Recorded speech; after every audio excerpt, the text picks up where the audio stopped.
Why don't we kick it off? Great. For those of you that don't know me, my name is Bill Schuster, the current president of Congregation Adath Yeshurun. I have the privilege of helping carry on the rich legacy that I hope you had the opportunity to begin hearing about at the first of these sessions a few weeks ago.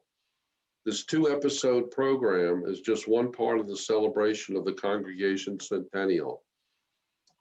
Before I turn this over to Steve Silva, who will speak to the breadth of Centennial activities and more specifically to our program tonight, I want to thank him and all those who helped in bringing this celebration to become a reality.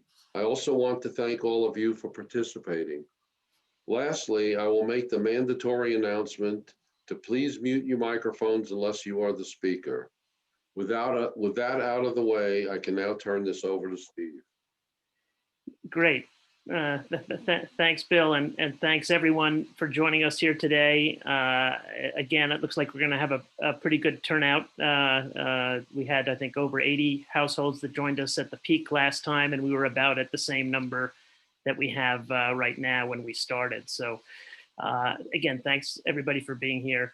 And as I talked about last time, this project in which we're sharing the history of the Aiken Jewish community as part of the 100th anniversary celebrations for the synagogue could not have come together without the help of a range of different organizations. And to go through it maybe a little more quickly than last time, but I just do want to acknowledge the help and support of the Jewish Historical Society of South Carolina, whose research into the role of Jewish merchants across South Carolina both inspired and provided a foundation for this effort.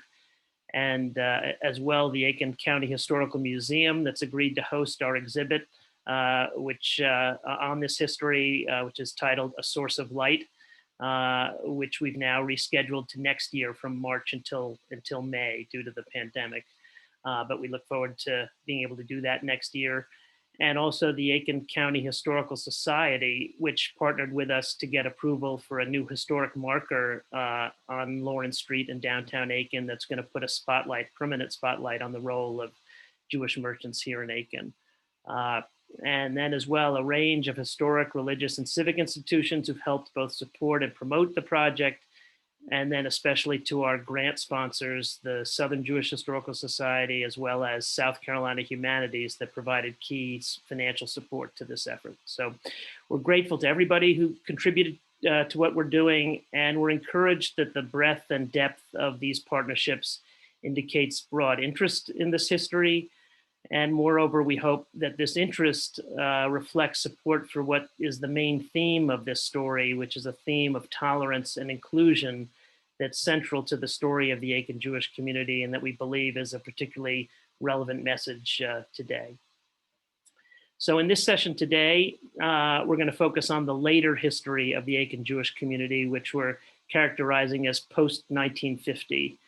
And like last time, after I speak, we'll have a series of community members that are going to share their family stories and personal experiences.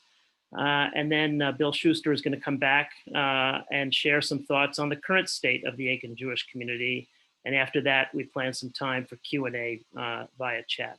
So, and as a reminder, last time we talked about the earlier history or the origins of the Aiken Jewish community, which we were actually surprised to find date as early as the 1850s. And we highlighted that many of the Jewish families that arrived here in the 1890s, like the Zaraskis and the Polyakovs and the Wolfes, worked first as peddlers, serving mill workers in towns like Graniteville and Warrenville in the Midland Valley between Aiken and Augusta. And then those families went on to open stores in downtown Aiken in the early 1900s. And it was those same families that helped found the synagogue, first with a charter that was filed in 1921, which is the Centennial we're celebrating this year. And then later with the opening and dedication of the synagogue building, whose interior is pictured behind me again with thanks to Bill, which occurred in 1925. And then we also shared that these Jewish families did well here in Aiken, in part connected to the growth of the winter colony here in Aiken, and that success attracted others to join them.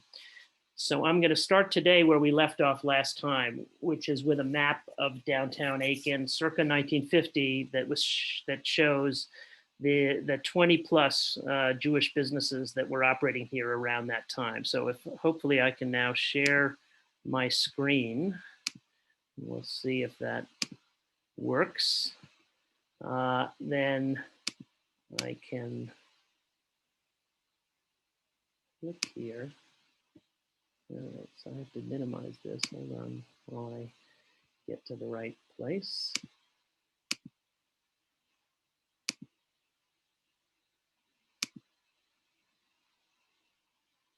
Let's see. Not going that quickly, but here we go.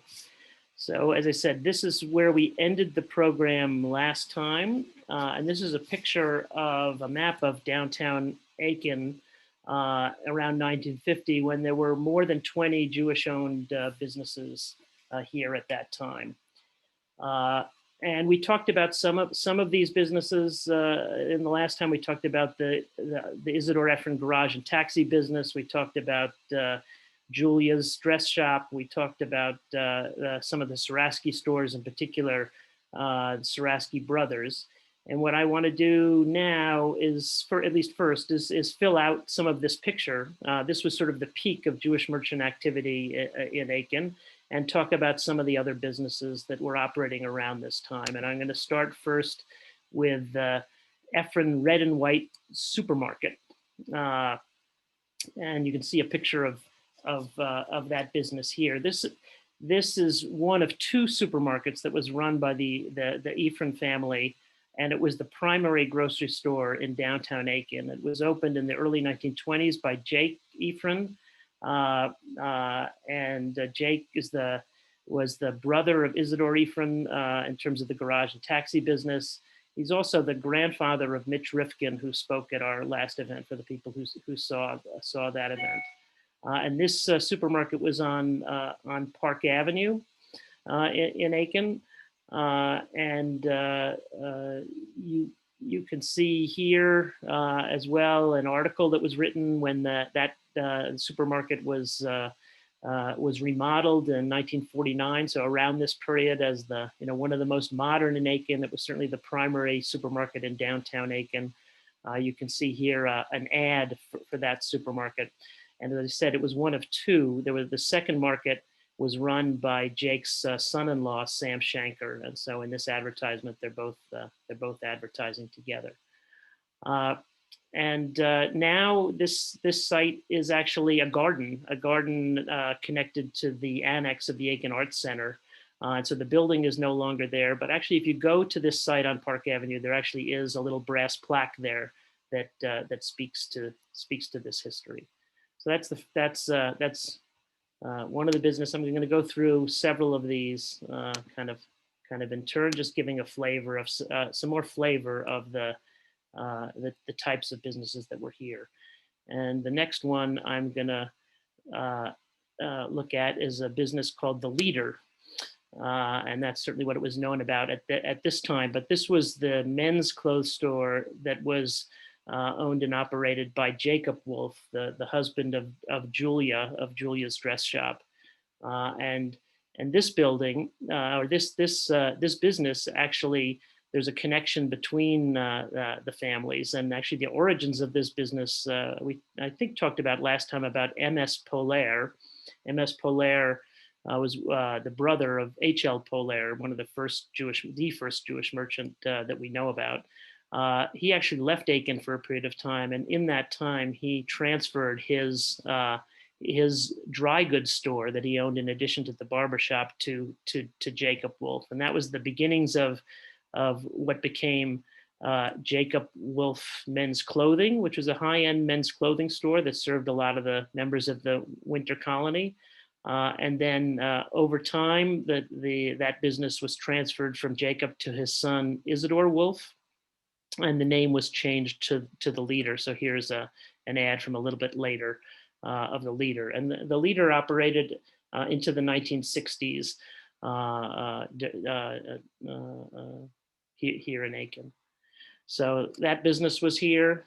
The next business I want to share for people to have a sense, is Persky's department store.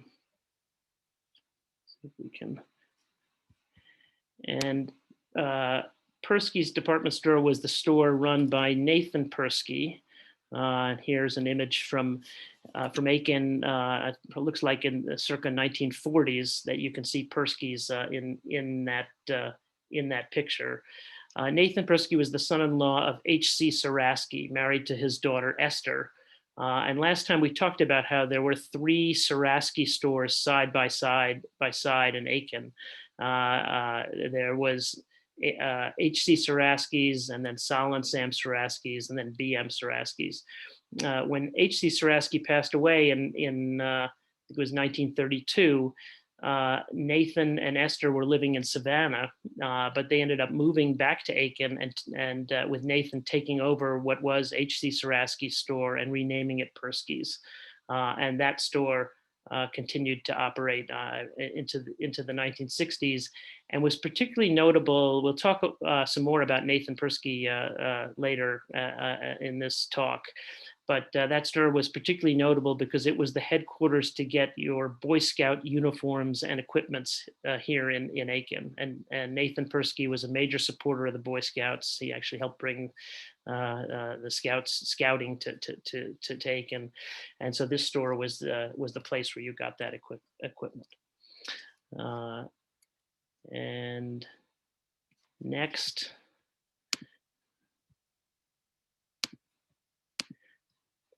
We're going to talk about Rudnick Furniture, and Morris and I were just chatting earlier. So Rudnick's Furniture was a store initially started by Morris Rudnick Sr. When he came to Aiken in around 1910 or so, and it operated first as a dry goods store. And the location you're looking at is the current location of White Rose Eclectic. So this is just next to the Aiken Brew Pub for people who know Aiken. And so this store was initially a dry goods store, and then in the 1930s, Morris Sr. changed it to more of a furniture store. And the primary focus or major focus of this store was the sale and servicing of radio sets. So if you think about radios in the, certainly in the 30s and 40s, they were in fact a major piece of furniture. And so the store sort of specialized initially in the sale of those. The management of this store passed from Morris to his son Harold after he passed away. And Harold continued to run the store and ultimately moved it onto Park Avenue. And you can see here a picture of what became known as Rudnick's Furniture Barn, which operated I think into the mid 1990s. And then if you look closely at this picture here of Rudnick's Furniture, you can see on the right that you can see part of the image of another store in Aiken. That was actually Franz Blaus women's and tots store, which was the store of Nettie Franz Blau, who was the wife of Nathan Franz Blau, who's the next store that I'm going to talk about, which is Franz Blaus Hardware. And here we go here. And so Franz Blaus Hardware, which is the store of Nathan Franz Blau, was on Richland Avenue. And the Franz Blaus were a Jewish family that moved to Aiken in the 1930s, an example of one of the families that was drawn by the success of the Jewish community here. Nathan Franz Blau had served in World War I and had suffered asthma from exposure to chemical gas during the Great War. And he had operated a hardware store on Long Island, but was told by doctors his health would be better if he moved south. And so the family packed up in a car and drove south, stopping in a whole series of towns until they got to Aiken, where they felt welcomed and decided to stay. And so he opened up this hardware store here. And that hardware store was next to another hardware store of another Jewish family, Lazar Laurel's hardware store, Laurel Hardware. And while the two stores competed with each other, the two owners of the stores remained close friends. So you can see here an ad. And then, as I think I mentioned, there's not that much visible evidence of a lot of this history of Jewish businesses in Aiken that you can see now. That's actually from Nathan's obit, which tells some of the story I said now about packing up the kids and the family to head south. But this is a picture courtesy of Alan Reddick, who runs Aiken, the Aiken Historical Society, Aiken County Historical Society. And it's actually a picture taken on Richland Avenue West looking east. So kind of if you had your back at Richland and Pendleton and you were looking up towards Lawrence Street, and you can still see a faded Franz Blaus hardware billboard on the side of the building that was the store. And that peaked roof that you see there is the peaked roof of Prime Steakhouse, which was the location of the Laurel hardware store. So that's there's that store. And then I'm just going to do one more, which is to talk about the Rosemary Theater. So you can see here a picture of the Rosemary Theater. So the Rosemary Theater was the Rosemary and the Patricia theaters were movie theaters in downtown Aiken that were owned by Burt Ram and named for his two daughters, Patricia and Rosemary. The Patricia Theater, that the building actually still remains, and for people who know where Remax Real Estate is in downtown Aiken, if you look at that building, you can see that it looks like the building was earlier a movie theater. The Rosemary Theater, on the other hand, was a newer, larger theater that was built by Burt Ram at a cost of $150,000 that seated 750 people. And that was sort of the primary first run theater in downtown Aiken. And that theater building is no longer here. It's now the kind of modern apartment complex that houses Maybaum Real Estate and I think a bank branch. And like Nathan Franz Blaus, Burt Ram also came south looking for opportunities and better weather. He actually built a chain of movie theaters in South Carolina before selling the operation of those to a third party and then shifting his business interest to managing his real estate holdings. So that's just a sense of the breadth of Jewish-owned businesses in Aiken, which is pretty broad. Not only were there clothing stores, there were supermarkets, hardware stores, restaurants, gas stations, movie theaters, a garage and taxi business. The Jewish families and businesses in Aiken really serviced most of the needs of the town. And then with that contribution to commercial life in Aiken came the Jewish community. Also, that led to the Jewish communities making a major contribution to civic life, and that's what we'll turn to now next.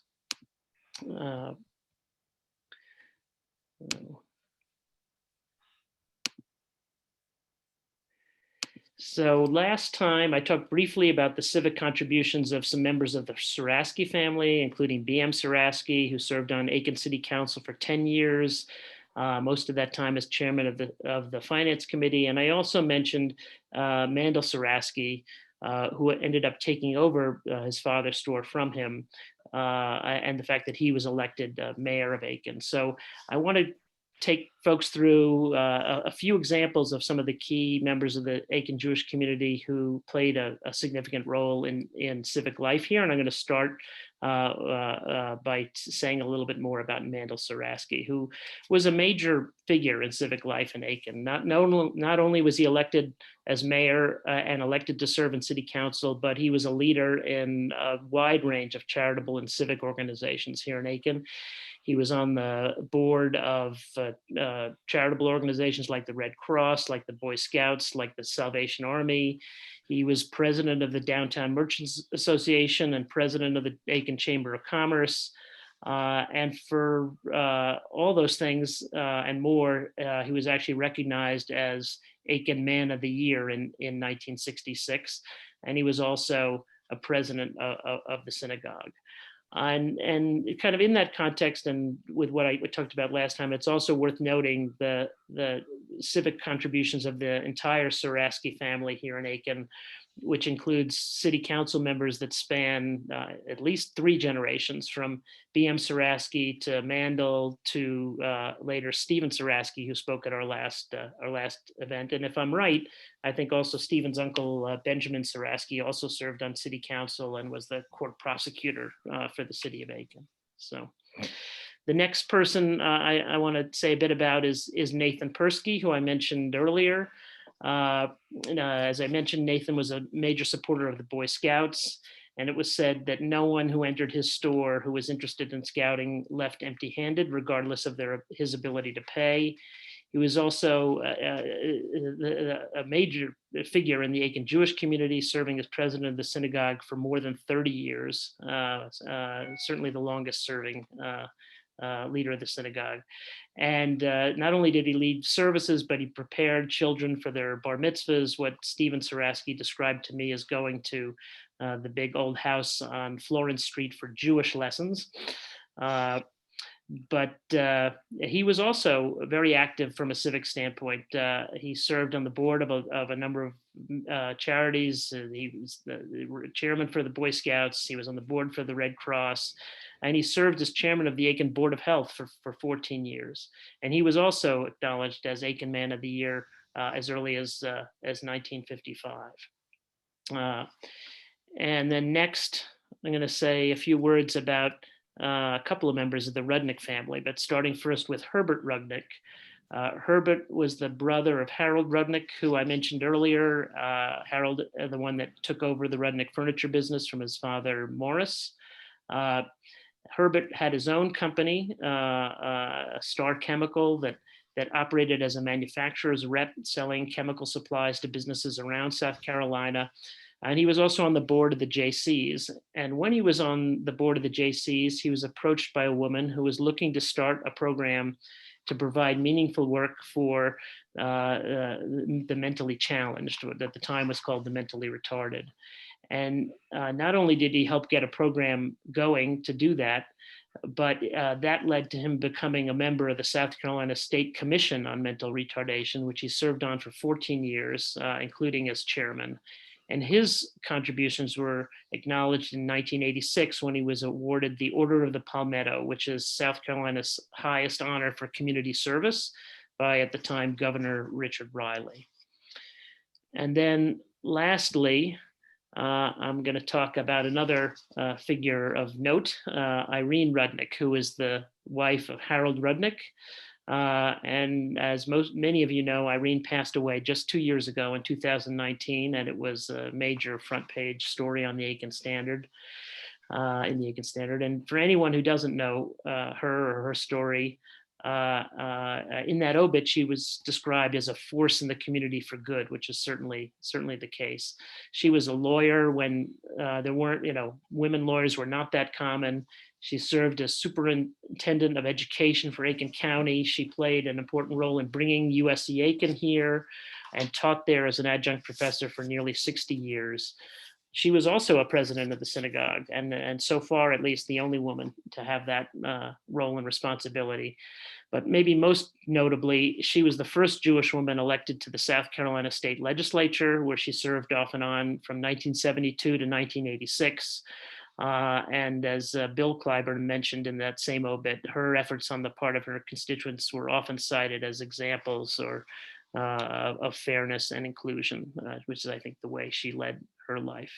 So stepping back, these individual examples of civic engagement illustrate a broader point, which is how integral and integrated the Jewish community has been to civic life in Aiken, as well as even to statewide civic affairs. The Jewish community here retained its unique identity, but also contributed to and was accepted by the broader Aiken community. And it's this theme of inclusion and contribution to the greater good that's what inspired the name of this Centennial project, which we're calling A Source of Light, which is also the name of the exhibit that's going to be at the Aiken County Historical Museum next year. Because not only is the Aiken Jewish community been a source of light or a source of good here in Aiken, but we hope that in sharing this message of tolerance and inclusion that's reflected in this story, that can be a source of light to all of us in the future. So with that, we're going to move on in the history and note that that even as these civic contributions here in Aiken were blossoming, the role of Jewish merchants here in Aiken was beginning to fade. And so in fact, sorry, I went to the wrong one first. So that in fact, by 1990, there were only 4 Jewish merchant stores left in Aiken. And that decline in the role of Jewish merchants here in Aiken was driven by 2 factors. The first was the competition from national chains or big box stores that put pressure on smaller family-owned businesses. And that was particularly true for businesses like supermarkets or hardware stores, as retailers like Kroger or Home Depot opened for business out on Whiskey Road. And it also was affected by the decline in the winter colony, as, for example, reduction in rail traffic, or ultimately the elimination of rail traffic, had an impact on the demand for the Efren garage and taxi business, and certainly the winter colony members that remain were no longer storing their cars in the warehouse that he had on the back of that property. But the second factor in this decline was actually the success of these families in creating opportunities for the next generation. And there were some cases where the management of Jewish merchant businesses passed from one generation to another, as was mentioned, as in the cases of from B.M. Zaraski to Mandel Zaraski, or from Jacob Wolfe to Isidore Wolfe, or from Morris to Harold Rudnick. But in many cases, the success of these businesses enabled those families to not only send their kids to college, but then those kids would pursue careers in the professions, many as lawyers, some as doctors, and in other businesses. Some of them staying in the area, but in many times choosing to pursue opportunities elsewhere. And I certainly don't have time, and don't want to take the time to talk about many examples of that, but I do want to share one story of that illustrates this idea of what happened in the future generations, and that is the story of a gentleman by the name of Isidore Shad Polaire. And we'll get down here in a second. We'll see something about him. Sorry that it's taking a little bit of time. Here we go. So I didn't know the details of this story until recently. I knew the name, but Isidore Shad Polaire may be, I would argue, maybe the most consequential person ever born in Aiken, or at least he belongs in that debate. He was the youngest son of H.L. Polaire, who we talked about last time as the first known Aiken Jewish merchant who set up for business here in the late 1880s. So Shad grew up in Aiken, and then went on to go to college at the University of South Carolina, and then ultimately on to Harvard Law School, where he studied under Felix Frankfurter, who some may know became a leading justice on the Supreme Court. And he went on, Shad would go on to become a prominent civil rights lawyer, serving on the executive committee of the NAACP Legal Defense Fund for over 30 years. In his obit, which you see in front of you, he had good things to say about growing up in Aiken, but he was also affected by incidents of lynching that occurred in this area and throughout the South as he was growing up, and that would be sort of in the 1910s and 1920s in particular. And his work for the NAACP Legal Defense Fund included contributing legal briefs to the landmark Supreme Court case of Brown v. Board of Education, but he was best known for bringing the Scottsboro Boys case before the Supreme Court. That case involved 9 young Black men in Alabama who were accused of raping 2 white women on a train, a crime for which there was little evidence of having ever occurred. And those boys barely avoided being lynched when an angry mob formed outside the jailhouse where they're being kept, and they were quickly tried and convicted. And that case was appealed, eventually brought before the Supreme Court, which overturned the conviction and established some important precedents on the rights of the accused to a fair trial. And this person born in Aiken was at the center of that whole story. And not only that, Shad was married to another person of some note, which is a woman by the name of Justine Wise Tulin, who herself was a Yale lawyer and a judge in New York, and was the daughter of Robert Wise. And those who know something about Jewish history in the Northeast, and especially in the New York area, Robert Wise was the leading Reform rabbi in New York City and the namesake of the Robert Wise Free Synagogue on Central Park West, which, despite its name, was not and still is not free. But together, with Robert Wise, Shad advocated for social justice on a variety of causes, including successfully suing Columbia University Medical School in New York for discriminatory practices in medical school admissions. And this is, I think a big story, but it's, Shad Polaire was not alone. There are lots of stories of second generation members of these Aiken Jewish families who went off to college and ended up making important contributions in various professions. And a number of those stories are documented in our 100th anniversary website, which is the screen I've been sharing with you, which if you haven't checked it out, is at the web address asourceoflight.org. And so there are other stories that you can look at there if interested. But so this decline that I was talking about of Jewish merchants in Aiken could have foretold the end of the Jewish community here. But in fact, the period from the 1960s through the 1990s is remembered as a high point when the Aiken Jewish community was at its most vibrant. And so I'm going to switch now to say a little bit more about that part of the later history. Go where I was trying to go before. So, and the reason that the community remained so vibrant was that it was during the same period when the merchant role was beginning to fade, that there was a new influx of Jewish residents to Aiken tied to work at the Savannah River plant.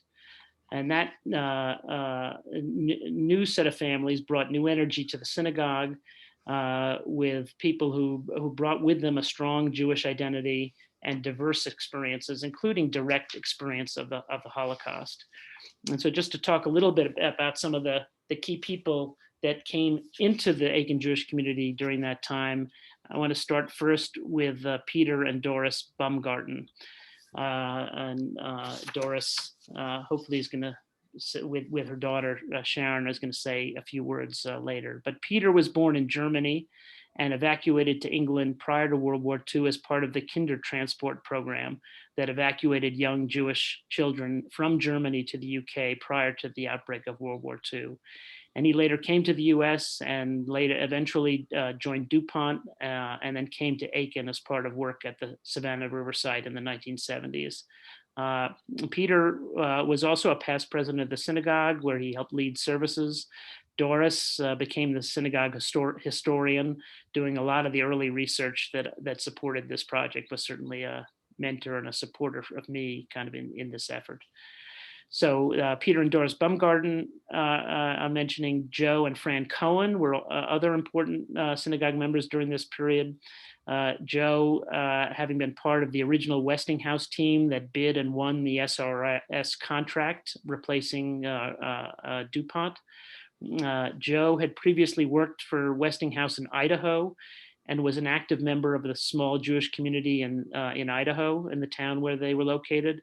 And in that role, as kind of leader of that team, he ended up playing an important role in recruiting or encouraging some other Jewish members of the Westinghouse community to come to Aiken with him, including Ernie Levinson, who's going to speak later, as well as Tom Evans and his wife, Judith Evans. And all of them came and got involved in the synagogue. So during this period, the synagogue, as I said, was quite vibrant, and there were lots of weddings and bar mitzvahs and celebrations. This is Peter Baumgarten at the 75th anniversary of the synagogue in 1996. Picture that's got Irene Rudnick in it with a Sunday school group from the 1990s. Another picture, I believe it may be the Wolfe family, or I'm not, but from the 75th anniversary in 1996. And Julie Wolfe and Michael Ellis's wedding at the synagogue in 1997. So it remained quite a vibrant period for the Aiken Jewish community through that time. And I have one more story to tell, which I need to get here to see, which is I can't leave this story of the Aiken Jewish community and this later period without talking about one other extraordinary person who we lost this past year, which is Judith Evans. And her life story itself certainly could be a major motion picture and provides life lessons to all of us. For those who don't know, she was a Holocaust survivor growing up in a well-to-do secular Jewish family in Germany that thought nothing could happen to them. And when it was almost too late, the family arranged to have 9-year-old Judith and her younger brother put in the care of Catholic nuns at a local convent where they lived out the war under the protection of the church, with the rest of the family not surviving. And after the war, she immigrated to Israel, where she fought for Israeli independence, where she met and married her first husband and had 2 children. She lost her first husband in the Six-Day War in 1967, the Arab-Israeli Six-Day War, after which she pursued a career as an educator and was a principal of an innovator at a major Israeli middle school. And it was in that period where she met and married her second husband, American Tom Evans. Tom worked for Westinghouse, and eventually the couple moved here to Aiken, where Tom worked at SRS. And then just to say a bit about Judith, when she was here, she was a leader in the synagogue and a leader in the interfaith movement here in Aiken. She read the weekly portions of the Torah, the 5 books of Moses at services, first in Hebrew, and then translating in real time into English with some commentary. And she taught a popular comparative religion course at USC Aiken, and she became a sought-after speaker on interfaith issues, including being asked to speak at the ceremonies to commemorate the 75th anniversary of the liberation of the Auschwitz concentration camp that were held in Columbia, South Carolina this past year. And her view of life, I think, at least from the conversations I had with her, are summed up in this Aiken Standard article from early 2020, where she played an important role in a series of open houses that were held at various houses of worship around Aiken, and she was central to the synagogues playing a role in those activities. And I would paraphrase kind of the way she talked about the world as saying, we are all the same. We as different faith communities all have the same message. So with that is as far as I'm going to go for right now. The next part of the program involves having community members to speak. And so I may need a little help to, maybe do I have to stop sharing my screen maybe? Let's see.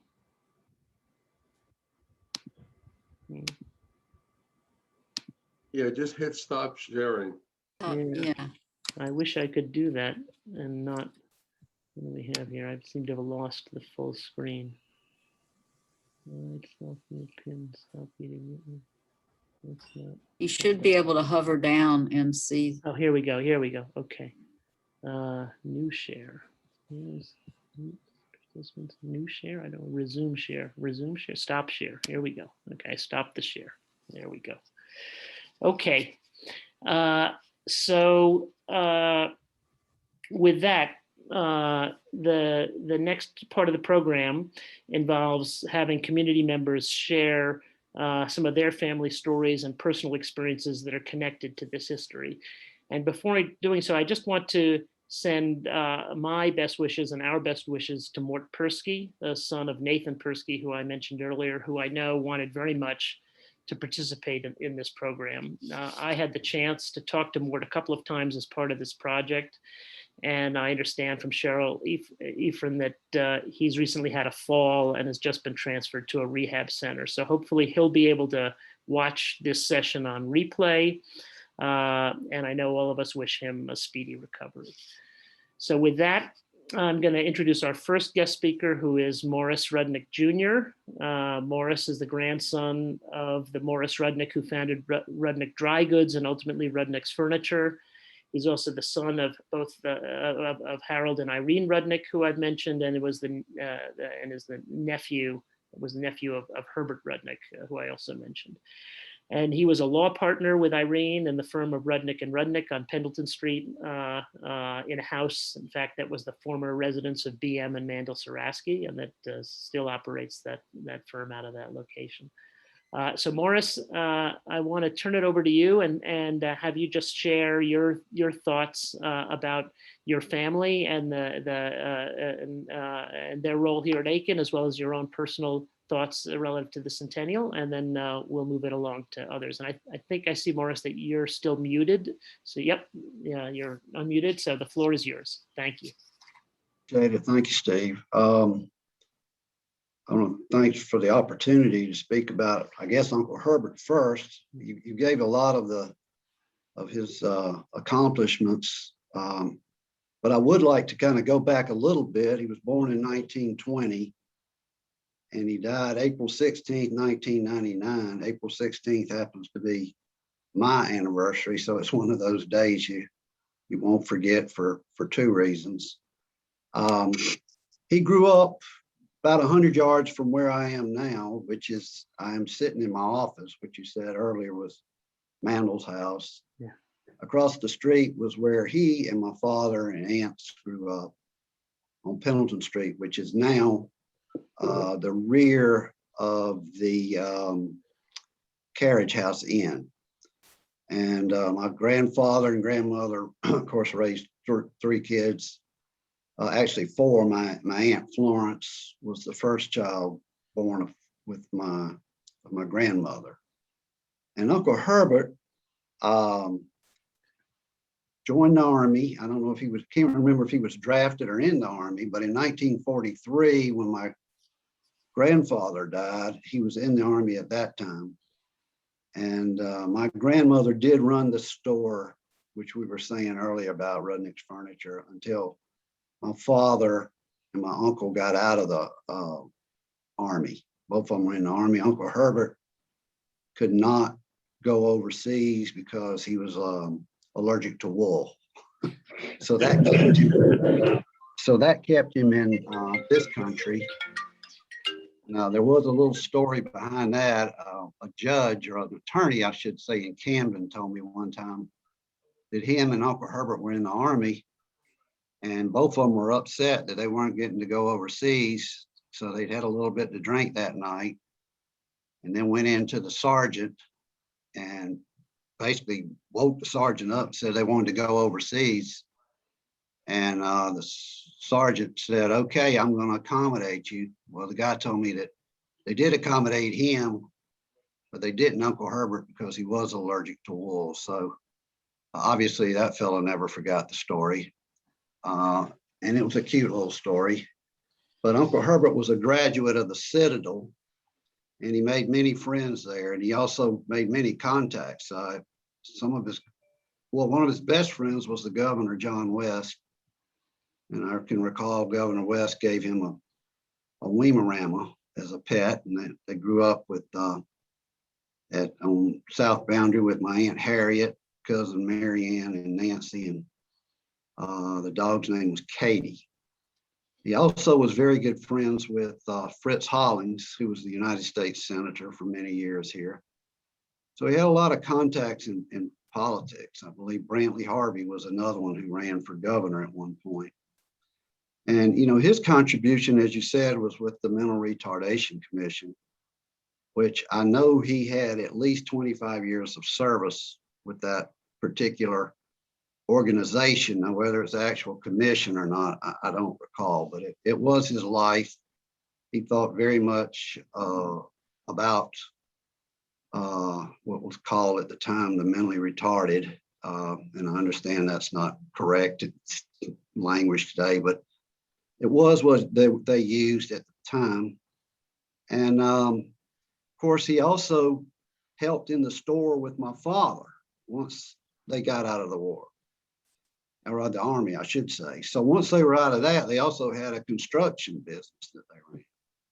And at one point, I guess they realized that the store couldn't support both. So that's when Uncle Herbert decided to open up the chemical business known as Star Chemical. And he ran that obviously many years until his death. And then, you know, he never would go to the meetings, never had met a stranger. You could be in Charleston with him, and the waitress taking the order would get your order. And before you got through with the order, he knew her grandfather in Berkeley or something. He knew people from all over the state, and he never met a stranger. He was a really good person that had a lot of friends. And even to this day, when I'm in my office, I get Uncle Herbert stories. So people still remember him, even though he died in 1999. And as to my mother, just kind of moving on, I don't want to. Yep, that sounds good. Keep going, because you can go all day with a story on Uncle Herbert and my mother. But my mother was born in 1929 in Columbia. Her parents were Jack and Jean Krugman. They had 3 children. My uncle is still alive. He's a dentist. My aunt, Dorothy, she died a few years back. She was married to an Army colonel, and he retired. And they lived in the Washington area and have 2 children. And she was very close to her family, her brothers and sisters, always.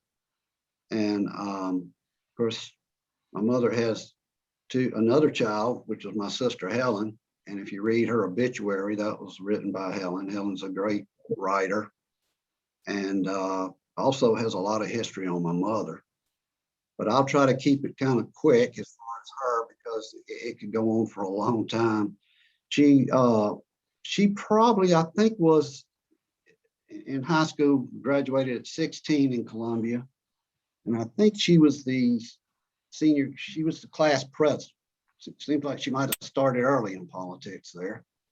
Went to law school, got out in 1950, had some jobs in New York, found it very difficult for women to get any kind of work as a lawyer.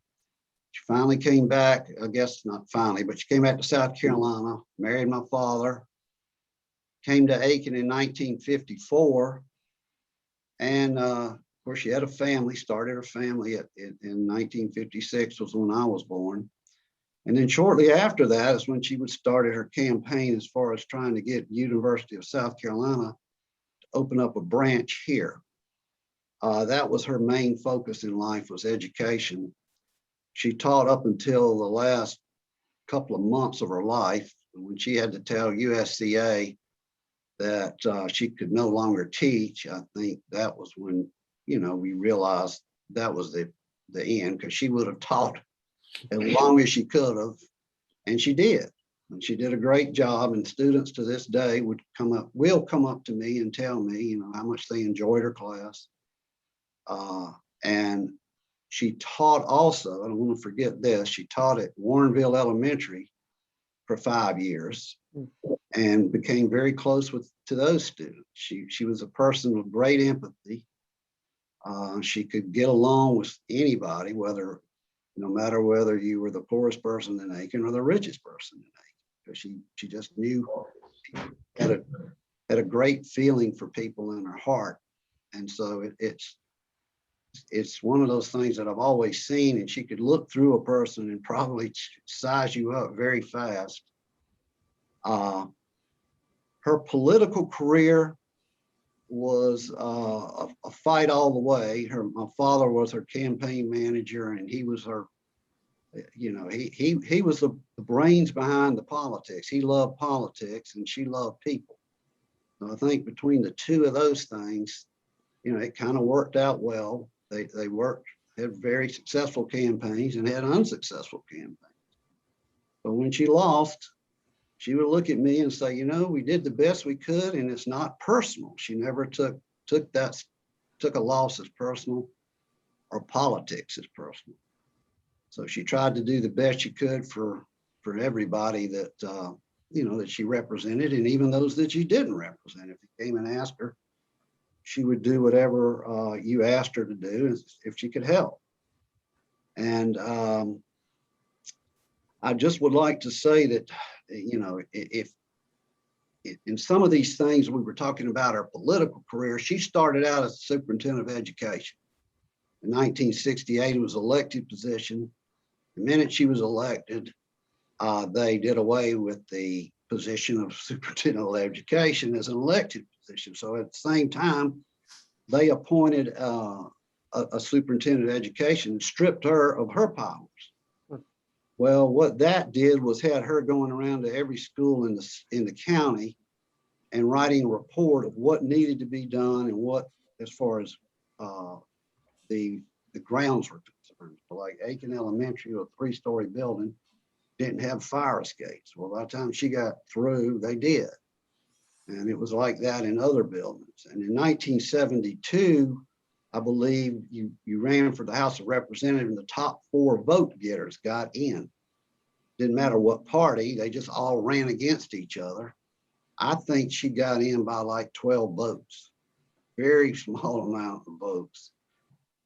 Then she had some very, very tough, difficult campaigns against Marshall Kane. The way those would work, I think they were like, Marshall won the second one, she won the first one, and both of those were by like 100 votes, maybe less. And then, of course, I think Marshall decided to move to Washington and took a job there.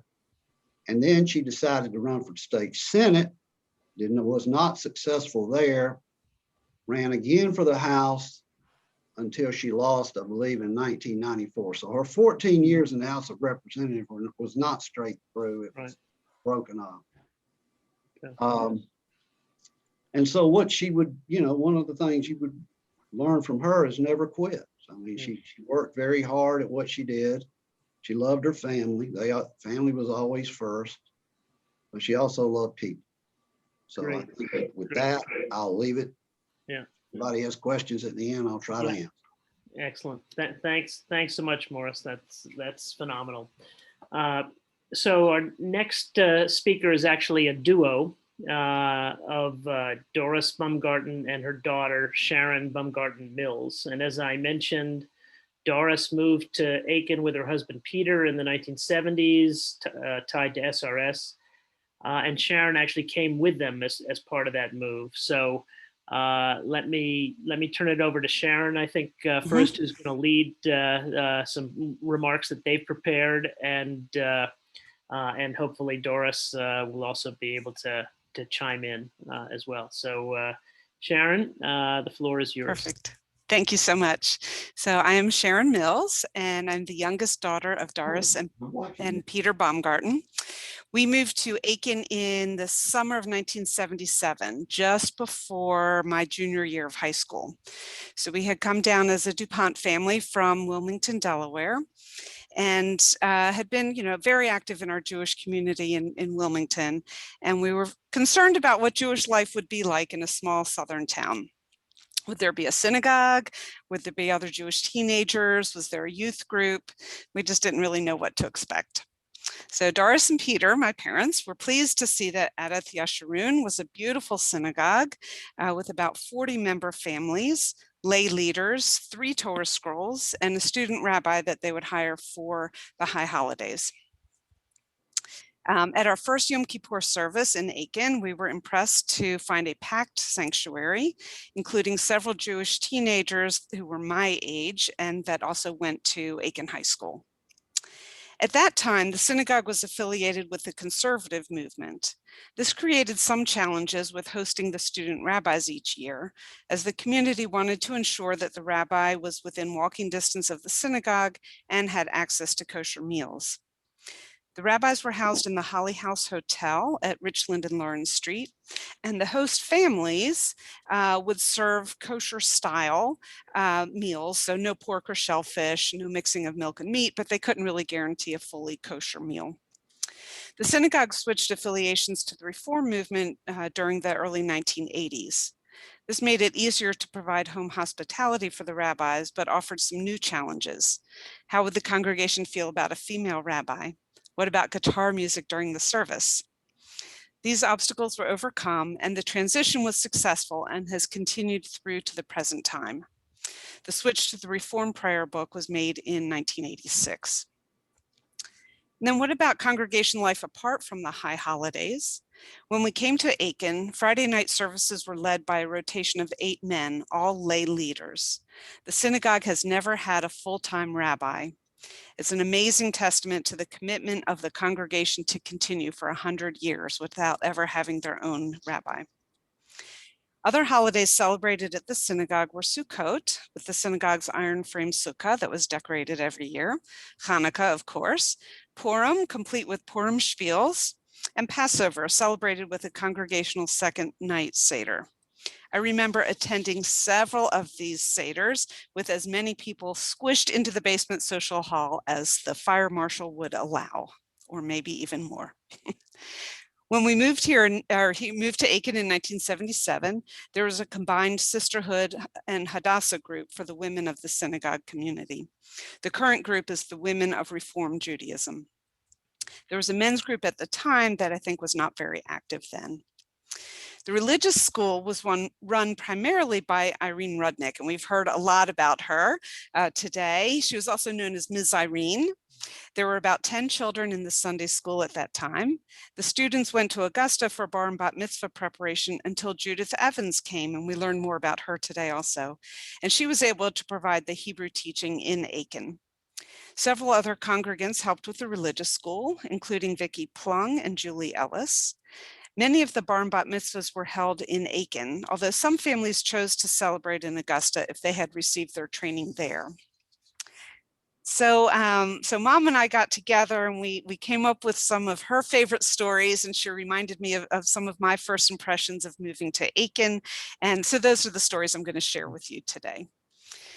So when we moved to Aiken, the moving van had just left the driveway when Doris was invited by Phyllis Schultz to Sisterhood's first meeting of the year. At the meeting, Doris was immediately greeted by Irene Rudnick with hands outstretched saying, "I'm Irene Rudnick running for House, and here's a voter registration form." Needless to say, Doris joined Sisterhood and immediately registered to vote. During the first Yom Kippur in Aiken, there wasn't a breakfast at the synagogue, so each family was on their own for breakfast. Some of the teenagers invited me to go to Wendy's for breakfast. Of course, being from the north, we had no idea what Wendy's was. So when I asked permission to go, my mom asked, "Who's Wendy?" We soon figured out what Wendy's was. This was another thing that my mom noticed when we first came to Aiken. When newly arrived Doris met non-Jewish people, she was advised to call ahead to the downtown Jewish merchants to make sure the stores were open. They seemed to close for some random days in September and October. So the non-Jewish people couldn't quite figure that out, but mom understood. All right, my first day of school as a junior at Aiken High. So I had already started marching band over the summer, so I knew some of the kids at the school, but I was still nervous to make a good impression. We weren't quite sure where the bus stop was, so I ended up missing the bus. We had only brought one car down from Delaware, which my dad had taken to work that morning. So how was I going to get to school? Well, having met just enough of the Jewish community, Doris knew to call Efren's taxi. They came and picked me up from the house, drove me to the school, and despite me begging to be dropped off a block from the school, they insisted on taking me to the front door. So yes, I arrived at school on my first day in a taxi. When we still had phone books, not so long ago, Doris's number was listed as the contact number for the synagogue. Needless to say, she fielded many phone calls from people looking to move to Aiken and wanting to know about the Jewish community. Doris was very realistic when speaking with them, urging them to come visit a while before committing to the move, letting them know that the Jewish community is small but wonderful, but that they would not find everything they were used to having in a larger community. We can't tell you how many times those families, when moving here without paying attention to any of Doris's advice, would no sooner arrive in town before complaining that they couldn't find lox and bagels anywhere in Aiken. Hopefully they learned their lessons. Well, it also has changed maybe some now. So Yes, it has definitely changed. This was over 40 years ago. Our move to Aiken was unexpected, not so much looked forward to, and met with a lot of nervousness. My parents quickly became active in the Jewish community and in the Aiken community at large. Over the past 40 plus years, Doris has made Aiken her home. She is still amazed that 20 years after Peter's passing, she still meets people who fondly remember him. Aiken has grown, and while the synagogue has remained about the same size, it continues to provide a continuous religious home for Aiken's Jews. May it continue to do so for the next 100 years. great. So thank you. Thank you, Sharon. Thank you. Good. So our next speaker is Ernie Levinson. And Ernie also is an example of someone who came to Aiken because of the Savannah River site, in his case with ties to Westinghouse. He's also a past president of the synagogue. And he's actually the person that I first spoke to when I inquired about attending high holiday services at the synagogue after we had sold our house in New York, and we had already owned a house here, and we had been coming back and forth, but had decided to live full time in Aiken. So Ernie, I'm going to pass it to you for some additional context or remarks you have of your experience here and your thoughts on this occasion of the Centennial. Thank you, Steve. Appreciate it. And thank you, Sharon and Morris. They were wonderful memories. When I arrived in June 1991, there were approximately 40 to 45 family units associated with Adath Yeshurun. The indomitable Irene Rudnick was the president, and Joe Cohen, a very senior Westinghouse manager, was the lay leader. The members of the congregation could be categorized in three groups: families whose parents grew up in Aiken, families whose parents currently worked at the Savannah River site, and families whose parents were associated with the medical, legal, and university community. I became very active immediately, and soon after joining, I was asked to be treasurer. In 1991, the annual dues were $125 for singles and $250 for families, and remained at that number for more than 15 years. Thank you, Ms. Irene. As was the tradition during those years, the newest member of the Aiken Jewish community was featured in the Aiken Standard, showing the family celebrate Hanukkah. Scott Webster, the photographer, came to our home, and after the lights were lit, arranged the family in front of our fireplace. As he was taking the photo, one of our curtains was a little too close to the candles and started to burn. Scott never forgot his religious experience. Although there were monthly services, we did not have a Sunday school, at least when I was there, and children went to Augusta for religious training. The religious school did start up a few years after I arrived, so I'll leave that to the Ellis children to talk a little more. While there were both Reform and conservative synagogues, the latter turned towards Orthodoxy because of their rabbi. As such, most members of AY held joint membership with the Congregation Children of Israel, also known as Walton Way Temple. Generally, we shared rides driving to Augusta on Sunday, and because my family had a minivan, the responsibility often fell to me, and I would drive the Bosch, Levinson, Shore, and Taylor children to Augusta. In 1992, when my son was ready to prepare for his bar mitzvah, Judith Evans volunteered to train him. That was the beginning of Judith preparing almost 20 children for bar and bat mitzvahs. The training took place at her home, and Tom, her husband, was always a gracious host. However, the training was more than preparing to read Torah and lead services.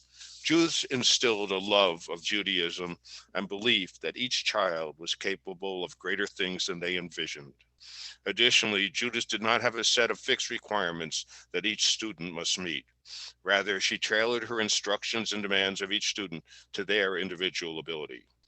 I can assure you that when Nathan Klung had his bar mitzvah, there was not a dry eye in the congregation. Because my family felt so close to the Aiken Synagogue, we decided to have my son Ira's bar mitzvah in Aiken in August 1993. It was supervised by Rabbi Parr, who took that Saturday to be in Aiken rather than Augusta.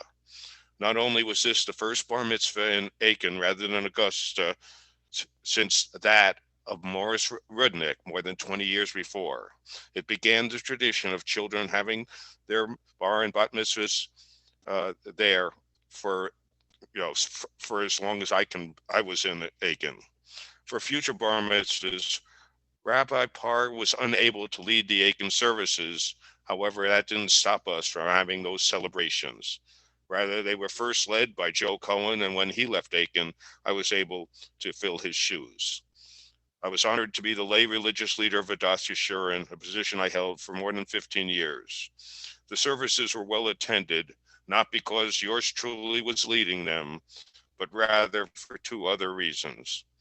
The first was to listen to Judith Evans' Devar Torahs, which were always interesting, enlightening, and educational. The second reason was to hear Miss Irene's wonderful Southern drawl, thanking everyone and always closing by thanking George Funeral Home, our final resting place. In closing, I would like to say that I've always been grateful for those wonderful families who came to Aiken and founded this synagogue. I am in their debt and have hoped to repay it by being its treasurer and president, leading Shabbat services, performing baby namings, and co-leading the bar mitzvahs with celebrants, and also leading funeral and memorial services. Adath Yeshurun was and continues to be a very special place to me and my family. Thanks, Steve. Yeah, great. Thanks, Ernie. Sorry that my internet was poor. Okay, I think we could listen and capture hear what you said. I think that's thanks for those words. So our next speaker, as Ernie was saying, are I think one or more of the Ellis children. Lauren, the daughter of Julie Wolfe Ellis, is the great granddaughter of Julia and Jacob Wolfe, who, as we discussed, were founding members of the synagogue. and were owners of two iconic Aiken businesses, and Julia's Dress Shop and Jacob Wolfe, the leader. And as Ernie was indicating, Lauren and her brothers, Jacob and Ethan, grew up here in Aiken. I'm not sure, apologize if there's other siblings in the family, but those are the ones I've had direct contact with. And I know the synagogue has been an important part of their lives and the life of their family. So it'll be great now to hear their view and the view of a younger generation on this centennial milestone. So I know they were having some technical issues, which I think were fixed, but hopefully, Lauren, if you're there, the floor is yours. Hi, thank you all so much. I am Lauren Brooke Ellis. I am the daughter of Julia Wolfe, who was the daughter of Sam and Evelyn Wolfe, the family of Julia's and all of those Wolfe family. So I'm going to talk a little bit. This is a presentation that my brothers and I worked together on, but I'm going to be the representative of that. So thank you. So as descendants of the Wolfes, a founding family of Adath Yeshurun, our faith is intertwined with our lineage. However, being 2 generations removed from both Jacob and Julia, much of our understanding of their contributions to the Jewish and larger Aiken communities are, by necessity, through anecdote and reflection. Our direct link to the Wolfes was through our maternal grandparents, Evelyn Goss Wolfe and Samuel Wolfe, who were the son of Jacob and Julia. Unfortunately, Samuel Wolfe passed away shortly before my oldest brother Sam was born. Evelyn, our Mimi, passed away when Sam was 10, meaning that Jacob, Ethan, and I have very few precious memories of her. However, the stories told by our mother, Julia, paint a portrait of kind and loving people who were stalwart in their faith. Our most immediate link to the Jewish part of our lineage, though, was through our beloved Irene K. Rudnick. When Irene first moved to Aiken, Mimi was in charge of the yearly Passover Seder held in our downstairs social hall. Irene volunteered to help Mimi, and they became fast and very best friends, working together not only at Adath Yeshurun, but living as across the street neighbors who shared companionship, child rearing advice, and recipes, although that might have maybe not completely accurately. When we started Sunday school, Irene was the president of the synagogue and our Sunday school teacher. And her lesson of Judaism being an ethical monotheism has been my go-to to any question that others have of our culture and religion to this day. In addition, the lessons that Mimi embodied in action were presented to us as songs and stories by Irene that not only fostered our early love of Judaism, but gave us a direct connection to Mimi and the Wolfe legacy.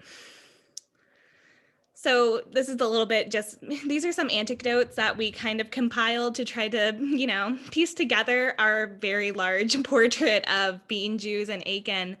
So Julia Wolfe was a powerful community leader in addition to being a synagogue matriarch.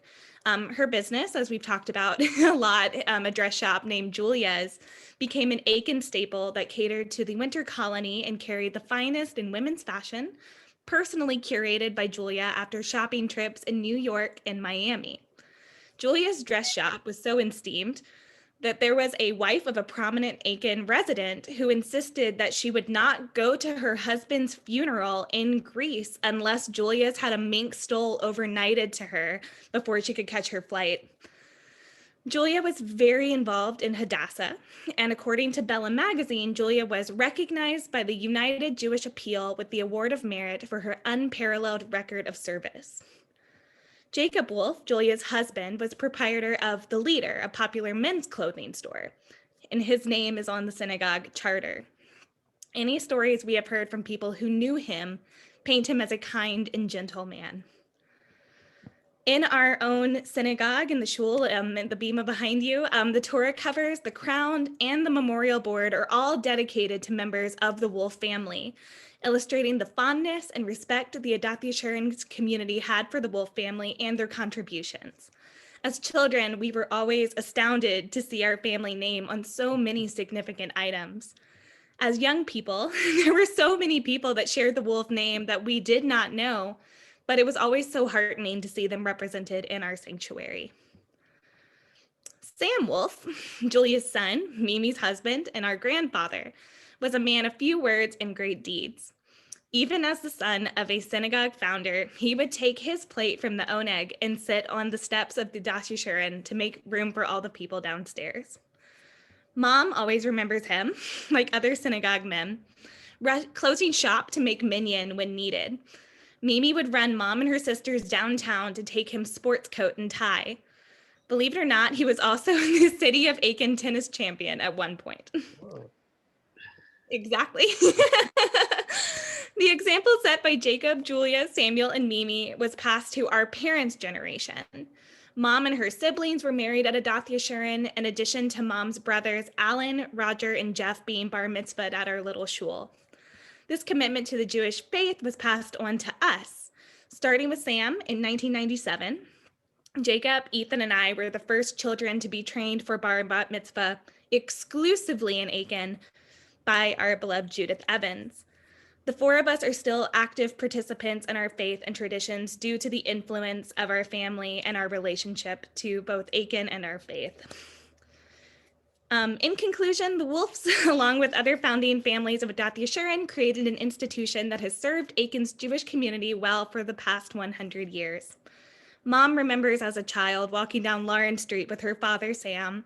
As a prominent member of the community, Mom recalls becoming frustrated as they could barely walk 10 feet without another Aikenite wanting to speak or say hello.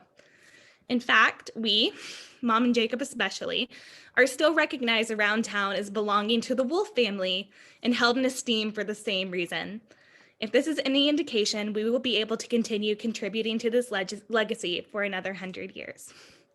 Thank you. Great. Yeah. Thank you, Lauren. That's really wonderful. So, great. So I have one more speaker, which, as I mentioned, we're going to have Bill Schuster come back and share some thoughts on the current state of the Aiken Jewish community. And I have to say that story, his remarks are not as rosy as the history that we've been discussing, but it's important to share all the same. This 100th anniversary comes at an important time for the synagogue. The existing congregation is aging, and new members that we've added tend to be retirees or near retirees who've moved to this area from elsewhere, and maybe don't have as much of a connection to this history as those that are here. But I now leave it to Bill to share his assessment of the current state of the Jewish community here and the challenges and also the possible opportunities that we have going forward. So, Bill, the floor is yours. Thank you, Steve. There's a lot to be proud of in the history of Aiken's Jewish community that we've been hearing about, and I hope everyone takes pride in being connected to this story, whether you grew up here or not. But this history does not obscure the fact that the Aiken Jewish community, like Jewish communities in many small towns, is in a very fragile state. Will there be celebrants here in the next century, and what will they have to say? Will the ebb and flow of societal change, and in particular our local Jewish society, result in a vibrant or an all but extinct future? This won't be decided 20 or 50 years from now, but within the next 5 to 10 years.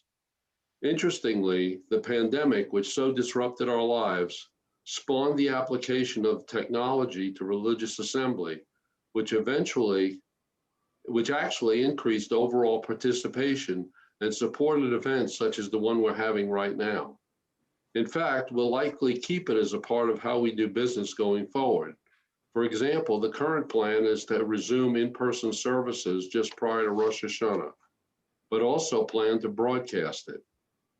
This will likely be the case for the high holiday services and future services as well. Let's start with some facts about the community.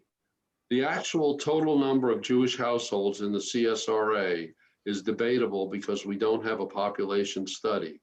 However, based on information that we do have from the Federation and national studies and county estimates of demographic change, the estimate is about 1,600 Jews living in the CSRA, with a top-down estimate of about 750 households.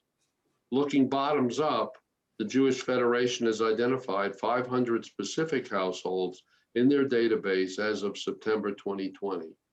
Approximately 18% of those are in Aiken and Edgefield counties. So there could be as many as 120 plus Jewish families in our area. For the year 2020, there were 36 households comprised of 55 people who were paid members of Congregation Adath Yeshurun in Aiken. 20% of those no longer live in the area full-time, but retain membership to support the synagogue. Another 24 people are considered to be affiliated with the synagogue, bringing total membership to almost 80. This number is down significantly from prior years, but might well be an effect of COVID. At one level, this is pretty good news, since we have a base of congregants that goes a long way to covering our annual operating expenses, especially since we do not have the cost of a full-time rabbi, as has been mentioned throughout the history of the synagogue. However, most of the membership is older, average age is around 70, and we have almost no young families, which are often the lifeblood of any religious institution. This means that our congregation is in danger if we do not change the current trajectory. Prior to my becoming president, some congregants met with the Jewish Community Legacy Project, a nonprofit organization that can serve as a resource both to help a synagogue sustain itself, as well as to assist the synagogue create its own legacy should it no longer be viable. My attitude is that I will do whatever I can to carry on the rich heritage of the Jewish community here in Aiken so that it endures and flourishes into the next century, ensuring a place of worship for those that want it and a welcoming congregation to all those wanting to be part of the Jewish community. And I'm happy that the JCLP is our partner in helping make this vision a reality. Towards this, I identified 4 objectives for my tenure as president: establish greater financial security for the synagogue, provide value, be relevant, and strengthen our membership. We have made significant progress on the first of these objectives, not just because of the initiatives we launched, but in large measure due to the generosity of a few of our members.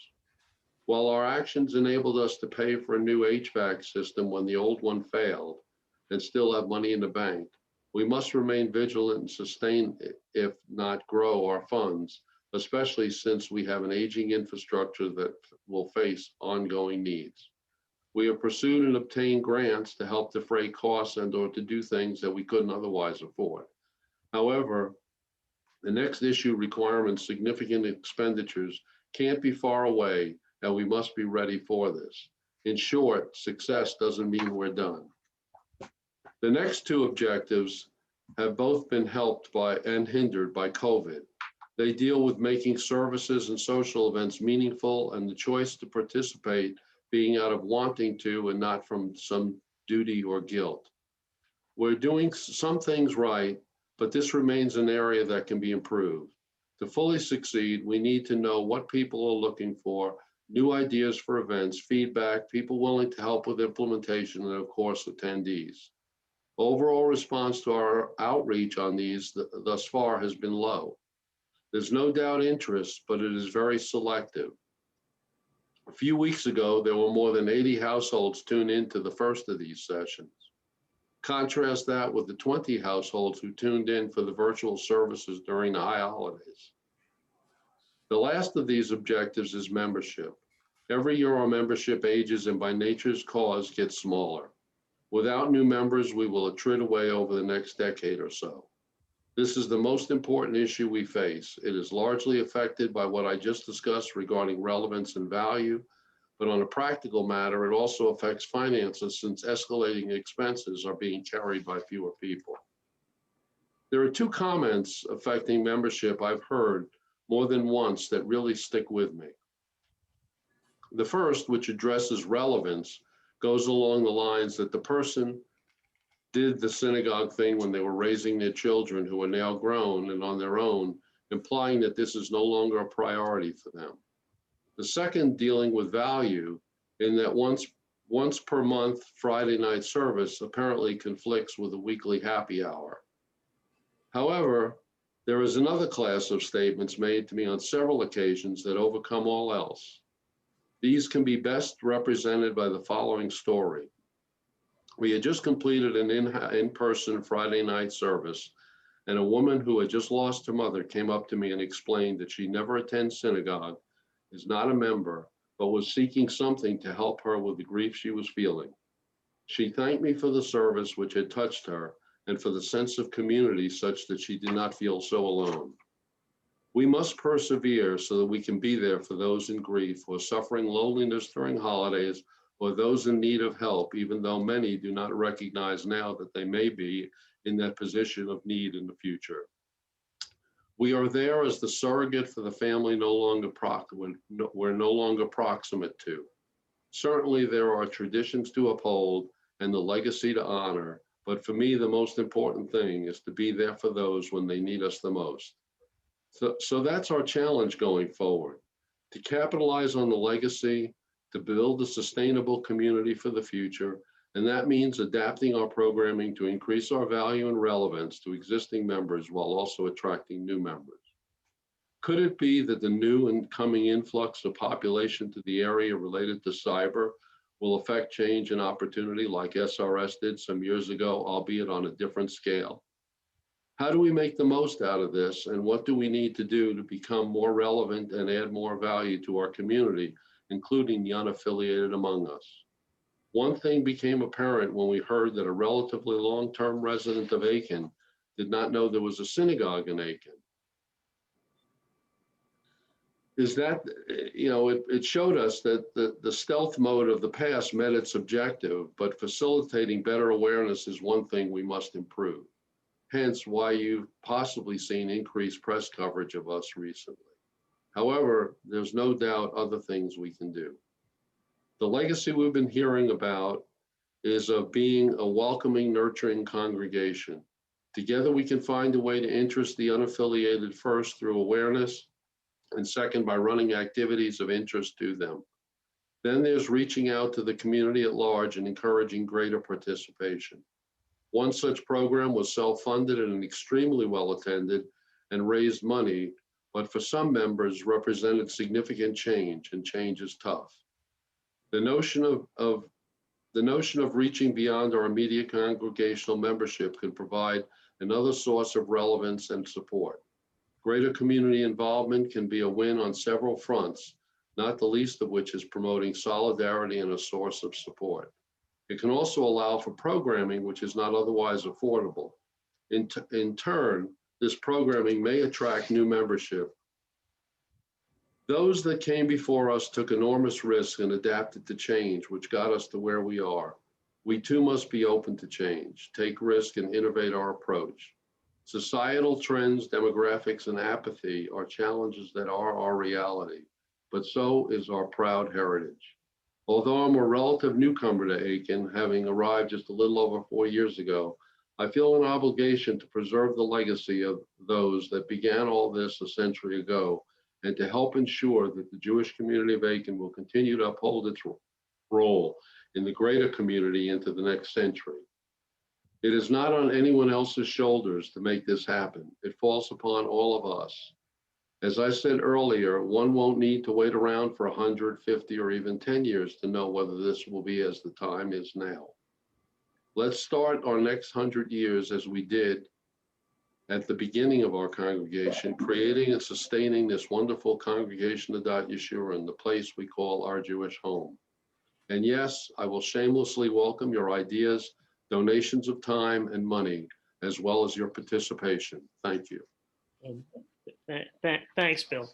And I know we're running a little bit late, and I do want to open it up to some Q&A, but let me just put Bill's words into context, at least for me personally, which is when I decided to step forward and lead this effort of using the 100th anniversary of the synagogue to tell the story of the Aiken Jewish community. It was because I saw the juxtaposition of the rich history that we've been talking about with an institution that, as Bill said, is in a fragile state.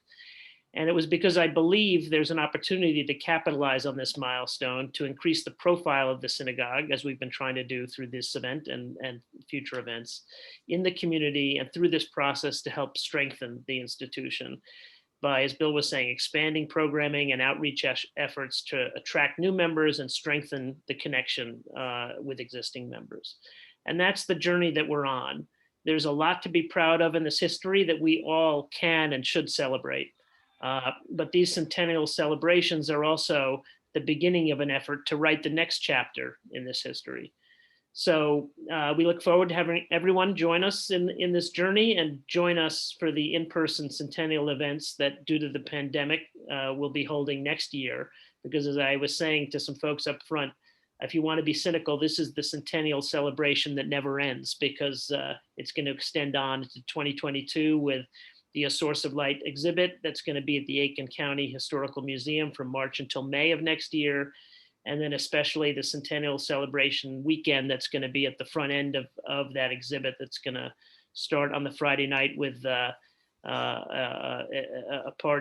cocktail party to open the exhibit, and have a weekend full of events that we hope a lot of the people on this call will be able to participate in.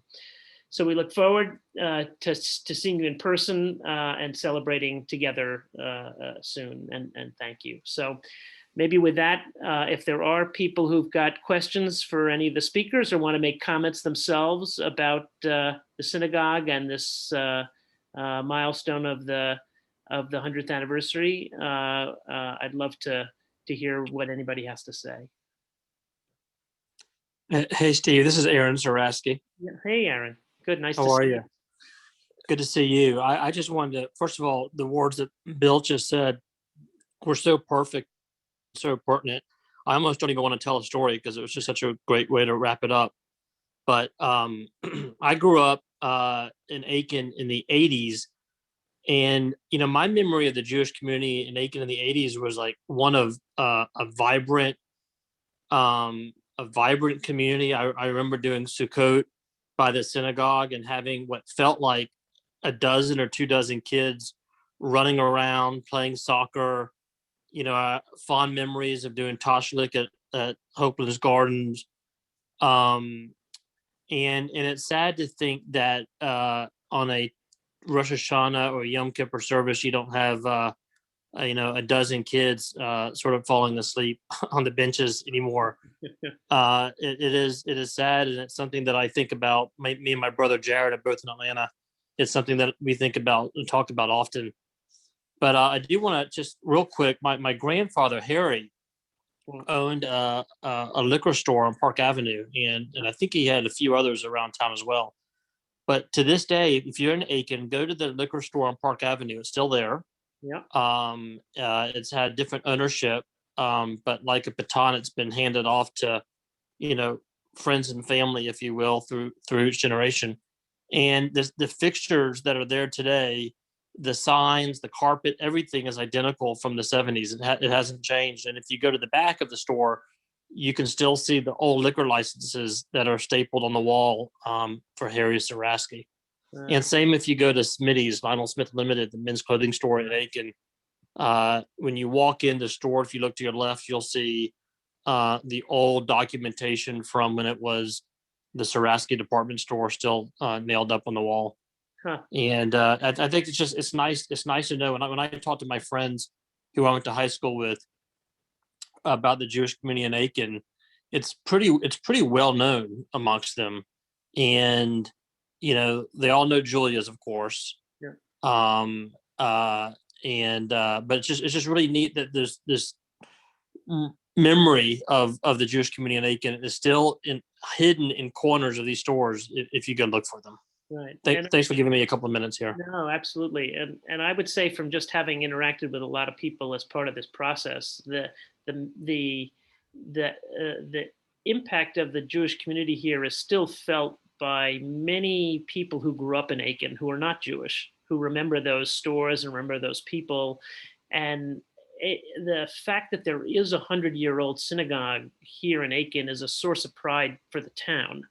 I think it's actually a really important institution for the town because it reflects a certain amount of diversity and tolerance that I think is pretty important. And so, as Bill was saying, there are a large, we have some reason to believe from the data that there are a large number of unaffiliated Jewish residents in Aiken County and in this area. And so there is, an opportunity by increasing the visibility of the synagogue and potentially listening and evolving the way in which we offer value, that there's an opportunity to attract more members. And it's always been a small community, but it's been a resilient community. And certainly our view in this whole process is that, we're at the beginning of a new chapter, but there's work to be done. So. Great.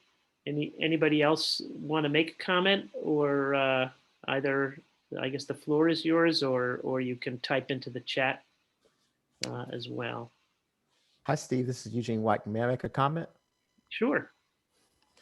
Hi, my name is Eugene White. I'm the president of the Aiken County branch of the NAACP. I'm probably wondering what I'm doing here, but I'm so glad that you opened this up to the public, because I certainly enjoyed both sessions of it. As most of you probably know, there's a very, very strong tie between the Jewish community and the NAACP. I was so glad that we were able to bring in the story of Shad Polier into the story, because that's just, I was glad that made it to the program, because it's a very powerful anecdote. The Jewish community were very instrumental in the founding of the NAACP. Our first presidents were members of the Jewish community. In fact, it was decades before we actually had a Black president of the NAACP. And currently, when the organization split between the NAACP and the Legal Defense Fund, there's still very, very strong Jewish leadership on the Legal Defense Fund side of it. On a personal level, a long time ago in a land far away, my uncle, the debonair Dr. Ronald White, met a fantastic knockout lady, Dr. Hannah Stern, when they were medical students at Tufts. And so they fell in love and decided to get married. And at that time, although it's very common now, Black Jewish marriages were very uncommon, but they're very common at the time. So as they decided how we were trying to decide how are they going to raise their children, they decided to raise them in the Jewish faith, and they wanted to know, what could they do to educate a child in the Jewish faith. And so I was the baby at the time in the family, so I was very, very privy to all the experimentations that they had about how to educate a child into the Jewish faith. And so I spent many high holidays, Passover Seders, and hearing Torah at the Temple Israel in Boston. So all of that stuff became really a big part of me. And as an epilogue, the White Stern girls who grew up in that faith were all bat mitzvahs, and they were all striving. One's at a resident at Stanford Medical School now. One's a CEO of a sports and entertainment company, and another's a struggling actress. But the Jewish faith personally has been very strong to me. So in closing, just thank you for the opportunity for allowing the public to participate in this. The Aiken County branch of the NAACP certainly supports this community, and we look forward to just joining in anything and any celebration that you have in the future. Thank you very much. This is great. That's great to hear. Thank you so much. Steve, I was going to make one comment when you said how I was the first person you met. I wanted to say a connection between Steve and our community. We had a student rabbi named Mark Samuth, and Mark was here for 3 years. And when I met Steve told me that Mark Samuth was his rabbi up in Pleasantville, is it correct? For Yeah, chapter 5. I had that story in my notes, and I just in the interest of time, I didn't mention it when I was going to introduce you. But yeah, it was really, you talk about fate, or kind of a sense of, there must be some reason for this connection to exist. But when I spoke to Ernie, I described that we belong to a small synagogue in Pleasantville, New York. And I just mentioned the name of the rabbi and described how this was the person that had led the bar and bat mitzvah of our 2 children, and was really surprised to learn that Mark, for any of those in the audience that may remember him when he was in Aiken, I've talked to some members of the congregation, and I know he was very well thought of. I've even thought about reaching out to him and seeing, maybe as part of the Centennial celebration weekend next year, we might want to find a way to get him to come back down to Aiken if he's interested. But he's someone who certainly was important in our family, and it's amazing that he was here long before I came to Aiken. So. Great. Anyone else? Yeah, Robin. Yeah. Yeah. I just wanted to commend you for your work with this project. I know you and Della and others have been working so hard on this. So I'm representing the Augusta Jewish Museum, and we just want to let you know that the Aiken story, Aiken County and surrounding areas, Williston, Edgefield, will live on in the Augusta Jewish Museum, which will open this summer, July, phase 1, downtown Augusta. And it's a regional center for education and understanding for the whole CSRA. And on our website, and I did put the address in the chat, or Google Augusta Jewish Museum. If you go to the virtual museum section, you will see already a section on Happyville, which was some early Aiken history, and Julia's dress shop and others on Aiken. So it's a wonderful history, and we're happy to be a part of it. Great. Steve? Yeah, Stuart. Yeah. So just for those who weren't there last time, I'm Stuart Fine. I'm the one of the grandsons of Jacob Polikoff, who was one of the founders of the congregation. I mentioned last time that in 2011 and then in 2013, I actually organized a Polikoff family reunion. We had about 30 or 35 people from around the country, and also some from outside the country, and some local people attended as well, including Doris Rudnick, Stephen, Pepe Zaraski, and so forth. And at that time, I encouraged all of the cousins to make some contribution. I think I've probably got 30 or 35 cousins, some of whom are not even aware of what our grandfather did and about this congregation, but many of them are. And I suspect everyone on this call, on this video conference, has a few dozen people who are connected one way or the other to Aiken. And what I'm wondering, Steve, is if you and Bill, maybe you've already done this, could prepare a one-page summary about the history. I know you've been working on this for such a one-page summary about the history of the congregation, the history of the Jewish merchants' contribution to Jewish life in Aiken. And the final part is the needs of the congregation right now. What we can't do is move to Aiken and provide the young membership that you need. But what I think many people can do would be to send a contribution, and not just 1 year, but a modest amount year after year. And if you get 100 or 150 people doing that, I mean, just as an illustration, I brought to Aiken for that Polycarp reunion my friend Harriet Polier, who died a couple of years ago. She was the daughter of David Polier, who was Shad Polier's younger brother. Right. Harriet brought her son, who's a prominent attorney in Boston. He brought his son, who was a senior at Princeton. So there are many, many people who have a connection to Aiken and may not even know about it. But I think if they were suitably enlightened, they could make a modest contribution this year and next year and the year after. And I'd be very happy to do that for a few dozen of my cousins. And I suspect I would go to Brent Polier in Boston and ask him to send something out. And you know, the Wolfes, the Ellises, the Rudnicks, the Efrens, and so on and so forth. There are a lot of opportunities there. Yeah, that's a great idea, and we'll pursue it. So I think that's phenomenal. And as I said, I think there's there's an opportunity to use this milestone to engage people, and that will give us an opportunity to, as you said, do some outreach here locally, and I think that is bound to have a positive impact. So you and Bill and Doris and Sharon, by extension, have really done a fabulous job putting this together, and I think we all owe you a debt of gratitude. So thank you very, very much. I know it's been a labor of love, but don't forget the labor part. I know there's been there's been quite a bit of effort involved and it Well, showed. as I said, it's not, in a lot of ways, I made the comment that the pandemic in some ways it was a pain, but it was a blessing in that it's allowed us to connect in this way now.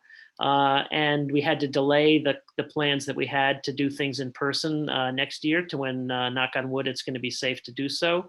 But it's actually allowed us to extend this whole process and get the word out. As you said, more and more people are hearing about what we're doing through this process, and we'll continue to get that word out. And we still have the opportunity to celebrate it again next year, and through that process, again, to try to engage people in the region and around the country and in the journey that we're on. Right. Yeah, good. Good. Anyone else? I know we're way past time, so. Steve, you may want to comment about the website. Someone just asked a question about. Gotcha. I didn't see. Yeah. So the website that I was sharing information on, and we will get this out in a follow-up note as well, but the web address is a source of light, all as one word, a source of light, which is .org. So a source of light.org. Anybody can go to that site. And there's, as you could see, as I was moving through it, there's lots of different information from different perspectives that tell this history. You can look at the maps and drill down on individual merchant sites, including, as Aaron was saying, his father Harry's liquor store, which is the Palmetto Package Shop, which is featured on that site as well. As well as the family histories and some of the different talked about. So anyone can go to that website and look at it. To Stuart's point, there's also an ability to make a donation through that website. So that's another thing people could consider doing. But that site exists now, and it's going to exist in posterity as a way to mean that this history is there for all time for people to see. But again, there'll be nothing like being able to go through an experience of an in-person exhibit, which is what we're planning to do next year. But I think it also links to the synagogue's website, Right. doesn't it? Links to the synagogue's website, and links to a Facebook page. It links to a YouTube channel. There's lots of things, but it does link to the synagogue site as well. Yeah. And the synagogue site, I think, also now links to this site. So, okay. Anyone else want to make a comment? Going once. Okay. Twice, 3 times. Good. Anyway, again, thank you everyone for being here. It was wonderful to be able to do these 2 sessions. We will be following up by email and on this Facebook site. We'll get you that web address as well. We're going to look to find ways to keep people engaged between now and next year when we can be together. Again, thank you for being here, and we look forward to celebrating in person next year. So thank you very much.